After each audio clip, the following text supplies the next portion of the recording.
Kim Chu, hindi lang relief goods ang dala. Truckloads of hope ang ipinadala sa Cebu. Halos 1 million agad ang gastos para sa mga nabiktima ng lindol. Grabe ang generosity. Bashers, si Paulo naman ang ginawang target, pero Kim Pao fans hindi na magpapauto. Private love, public support. Jackpot si Kimi kay Darren at Paulo. Tara, kwentuhan muli tayo.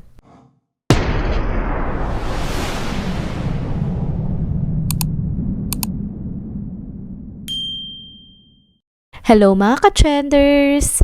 Welcome back muli sa ating channel. Kung bago pa lamang kayo dito, huwag nang kalimutang mag-like, mag-subscribe at i-hit na rin ang bell notification para lagi kayong updated sa mga balitang trending at napapanahon.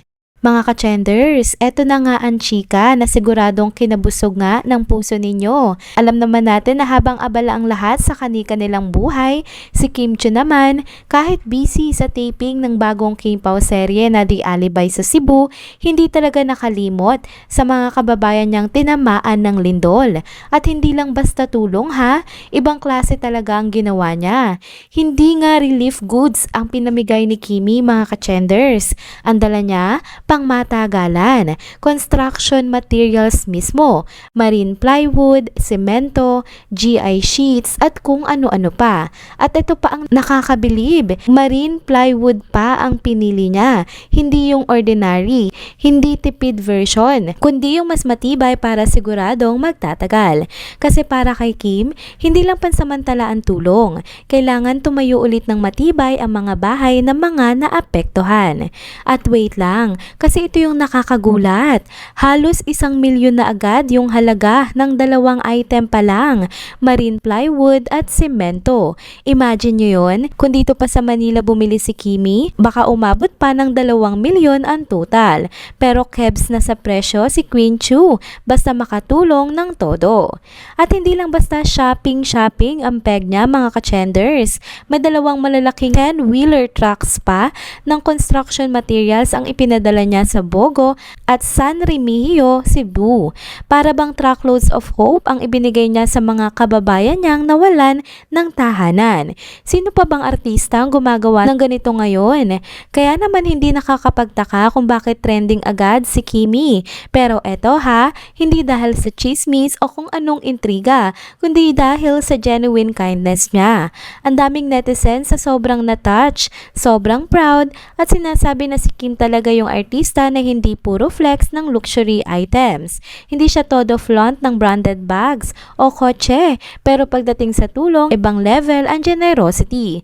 She's rich, hindi lang sa pera, kundi sa puso. At kita naman mga ka-trenders, grabe ang positive reactions mula sa mga fans. At kahit sa mga hindi fan niya ha, ang daming na-inspire, ang daming napasana all. Kasi si Kimi tumutulong hindi para sa publicity, kundi dahil genuine siyang may malasakit.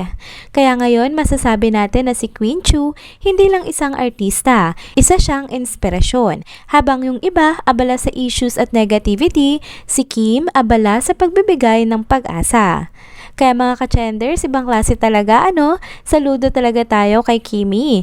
Panalo, solid at tunay na may pusong Pinoy.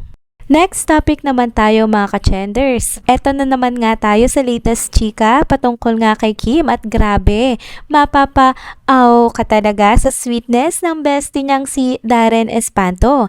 Habang busy kasi si Kimi sa pagtulong sa mga kababayan natin sa Cebu na naapektuhan nga ng lindol, nag-post nga itong si Darren at proud na proud talaga. Sabi niya, that's my bestie. Habang pinapakita yung 2 10-wheeler trucks na puno ng construction materials na ipinadala nga ni Kim para sa mga taga Bogo at San Remigio. Mga ka-trenders, ibang level talaga yung support ni Darren.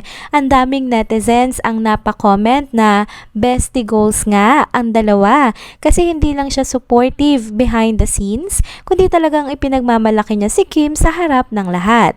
Ang sweet, diba? Yung tipong may bestie kang palaging andyan para i-cheer ka sa lahat ng bagay, whether personal life man yan o karera. Pero ito na mga ka-trenders, habang aliw na aliw tayo sa sweetness ni Darren, may mga napansin naman ng mga ususerang netizens at mga quote-unquote bashers. Ito nga ay isang bagay. Nasaan daw si Paolo Avellino? Yes, ang dami agad nagtatanong kung yung bestie daw, todo loud and proud, bakit daw si Paolo na boyfriend tahimik? Walang post, walang public reaction, walang kahit anong statement.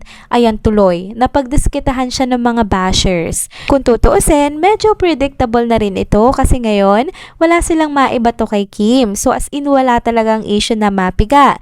Kaya ayun, si Paolo naman ang ginawang target. Sinasabi ng iba na baka hindi raw supportive, baka raw walang pakialam, pero teka, hindi ba parang unfair yon?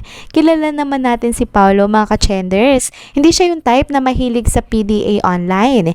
Hindi siya maingay din sa social media. Yun bang tipong mas tahimik pero mas may laman ang kilos? At ito nga ang napansin din ng mga loyal Kim Pao fans. Baka nga mas supportive siya in private. Yung tipong hindi kailangang ipakita sa mundo kasi mas importante na ramdam ni Kimi mismo. At aminin natin mga ka-trenders, minsan mas nakakakilig pa nga yung ganun. Imagine mo si Darren yung loud and proud cheerleader, lahat nakikita, lahat naririnig. Pero si Paolo, siya yung tahimik lang, steady lang, pero deep inside, alam mong proud na proud din siya kay Kim. Ang ganda nga ng contrast, 'di ba? Parang dalawang klase ng pagmamahal at suporta ang meron si Kimi. Yung isa, todo announce sa mundo, at yung isa, tahimik pero solid sa likod ng camera. Kaya kahit panay nga ang banat ng mga bashers kay Paolo, hindi na nadadala ang Kim Pao fans. Sabi pa ng ilan, mas maganda nga na hindi siya nakikisabay sa ingay kasi ibig sabihin, focus siya sa totoong bagay. O diba totoo naman, ibang level ng pang MMK love story.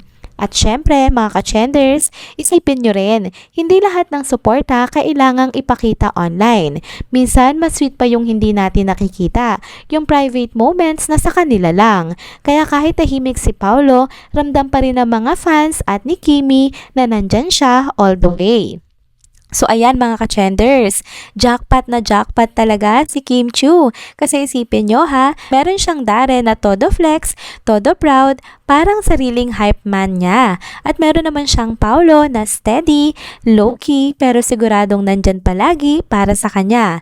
Public support plus private love. Saan ka pa? At sa dulo nga mga ka-trenders, kahit anong intriga o pangbabash, hindi nila kayang sirain ang solid support system ni Kimi.